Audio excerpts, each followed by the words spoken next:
இன்றைய வானிலை நிலவரம் குறித்து வரைகலை உதவியுடன் எமது செய்தியாளர் அஞ்சலி விளக்கி கூறுவதை தற்பொழுது பார்க்கலாம். நன்றி சௌந்தர்யா. நேயர்களுக்கு வணக்கம். இலங்கை பகுதிகளில் ஒட்டியிருக்கக்கூடிய இந்த காற்று சுழற்சியானது தெற்கு நோக்கி நகர்ந்தால் தென் மாவட்டங்களையும் டெல்டா மாவட்டங்களையும் மழையை கொடுக்கும் அப்படிங்கிறது நேற்றைய தகவலாக இருந்தது.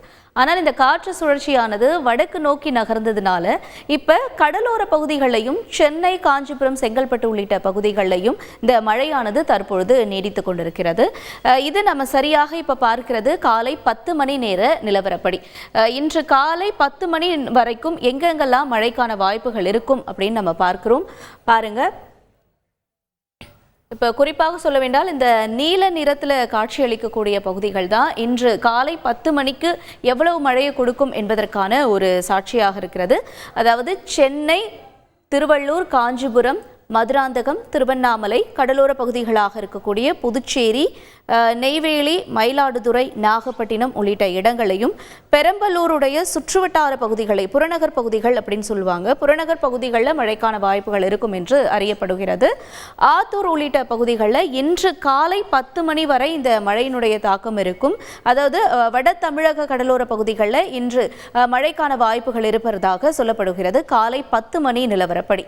இப்போ இந்த மழையினுடைய அடுத்தடுத்து வரக்கூடிய நிலவரம் எவ்வாறாக இருக்கும் என்பதை அறிந்து கொள்வதற்காக நம்முடன் வானிலை ஆர்வலர் சஞ்சய் அவர்கள் இணைப்பில் இணைந்திருக்கிறார். அவர்கிட்ட பேசலாம். சஞ்சய் வணக்கம். இப்ப வரக்கூடிய நேரத்தை பொறுத்த வரைக்கும் இந்த மழையினுடைய இந்த மாறுபாடு எவ்வாறாக இருக்கிறது? இப்ப சனி, ஞாயிறு இந்த 2 நாட்களுமே மழை தீவிரமாக இருக்கும் என்று வானிலை அறிக்கை நமக்கு சொல்லியிருந்தது. அதனுடைய தகவல்கள் என்ன சஞ்சய், எவ்வாறாக இருக்கும்? அடுத்து ஒரு 3 நாட்களுக்கு தென் மாவட்டங்கள், டெல்டா மாவட்டங்கள் ஒரு ஹாட்ஸ்பாட் பகுதியாக மாறும். குறிப்பாக தென் மாவட்டங்கள் பகுதிகளில் மிக அதிகமான மழைப்பொழிவு பதிவாகுவதற்கான வாய்ப்புகளும் அதிகரிக்கும்.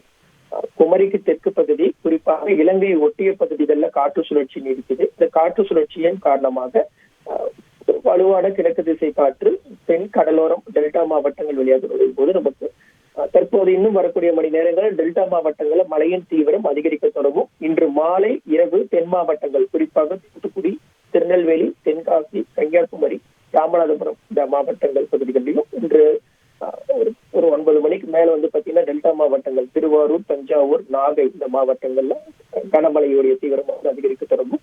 அதே மாதிரி கடலூர், பாண்டிச்சேரி, காரைக்கால், மயிலாடுதுறை இந்த பகுதிகளிலும் இன்னும் வரக்கூடிய மணி நேரங்களில் மழையின் தீவிரம் அதிகரிக்க தொடங்கும். அடுத்த ஒரு 3 நாட்களுக்கு மிக அதிகமான மழைப்பொழிவு குறிப்பாக தென் மாவட்டங்கள்ல இருக்கும். திருநெல்வேலி, தென்காசி, மதுரை, தூத்துக்குடி, திருநெல்வேலி இந்த கடலோர பகுதிகளில் ஒரு 25 சென்டிமீட்டருக்கு மேல் ஒரு மழைப்பொழிவை ஒரு சில இடங்களை எதிர்பார்க்கலாம். பரவலான மழைப்பொழிவை இன்று மாலை தென் கடலோர மாவட்டங்கள்ல எதிர்பார்க்கலாம். நன்றி சஞ்சய் உங்களுடைய தகவல்களுக்கு. இப்போ காலையில் 10 மணி வரைக்கும் நம்ம சென்னையில் ஒரு சில இடங்களில் மிதமான மழையிலிருந்து ஒரு தீவிர மழையை பார்க்கலாம் அப்படின்னு சொல்லியிருக்கக்கூடிய நிலையில் இப்போ மதியம் ஒரு 2 மணிக்கு மேலே இந்த நிலவரம் எவ்வாறாக மாறும் என்று நம்ம பார்த்து விடணும். எங்கெங்கெல்லாம் மழைக்கான வாய்ப்புகள் இருக்குது என்பதை பார்த்து விடலாம். அதாவது 1 மணிக்கு போல் நமக்கு இந்த நாகப்பட்டினம், சீர்காழி, கும்பகோணம், திட்டக்குடி, நெய்வேலி உள்ளிட்ட இடங்களில் பாருங்கள் இந்த பச்சை நிறத்தில் இருக்கு இல்லையா, பெரம்பலூர், சின்னசேலம், ஆத்தூர், திட்டக்குடி, உளுந்தூர்பேட்டை, நெய்வேலி, கும்பகோணம், ஆரங்குடி, சீர்காழி, நாகப்பட்டினம் உள்ளிட்ட இடங்களையும், காரைக்கால், கடலூர், புதுச்சேரி உள்ளிட்ட இடங்களில், அதே மாதிரி திருக்கோவிலூர் போன்ற இடங்களில் மதியம் 2 மணிக்கு மேலே இந்த மழையினுடைய தாக்கம் என்பது கொஞ்சம் அதிகமாக இருக்கும் என்று அறியப்படுகிறது. இந்த பகுதிகள் மட்டும் இல்லாமல் கண்டிப்பாக காஞ்சிபுரம், சென்னை உள்ளிட்ட இடங்களில் மதியமும் மழை நீடிக்கும் என்பதுதான் நமக்கு இந்த வரைபடம் விளக்கக்கூடிய ஒரு தகவலாக இருக்கு. தொடர்ந்து இந்த மழையானது ராமநாதபுரத்தில் ஒரு இடியுடன் கூடிய மிதமான மழைக்கு வாய்ப்பு கொடுக்கும். திண்டுக்கல்லை பொறுத்த வரைக்கும் லேசாக மழை ஆரம்பித்து கொஞ்சம் தீவிரமடைஞ்சு மறுபடியும் அந்த மழையானது லேசாக மாறிவிடும் என்று சொல்லப்படுகிறது.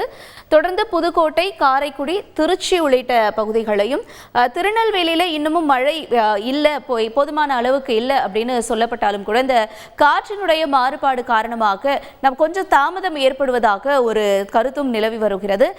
இந்த தாமதம் என்பது வரக்கூடிய நாட்கள் இடங்கள்ல மழையை கொடுக்கும் அப்படிங்கிறது ஒரு உறுதி பூண்ட ஒரு தகவலாகவும் இருந்தாலும் கூட நம்ம பொறுத்திருந்துதான் ஆகணும் அப்படிங்கிறது ஒரு நிதர்சனமான உண்மையாக இருக்கிறது.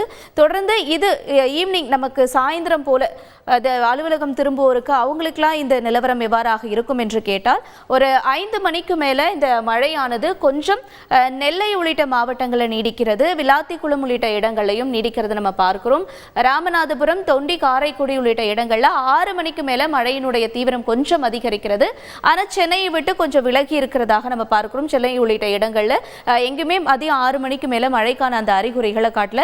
அதற்கு பதிலாக வேலூர், கிருஷ்ணகிரி, தர்மபுரி உள்ளிட்ட இடங்கள்ல இன்று சாயந்தரத்துக்கு மேல ஒரு லேசான மழையா இருக்கக்கூடிய நிலவரம் இருக்கிறது. ஒரு பக்கம் குளிரலை இருக்கிறதுனால நமக்கு இந்த மழையினுடைய தாக்கம் அப்படிங்கிறது கொஞ்சம் விலகி விலகி சென்று தான் கிடைக்கும் என்பதுதான் இந்திய வானிலை ஆய்வு மையம் கொடுத்திருக்கக்கூடிய ஒரு அதிகாரப்பூர்வ தகவல். இதுதான் இன்றைய வானிலை பொறுத்தவரையில் இருக்கக்கூடிய ஒரு பொதுவான தகவலாக இருக்கிறது. செய்திகளை உடனுக்குடன் தெரிந்து கொள்ள உடனே சப்ஸ்கிரைப் பண்ணுங்க.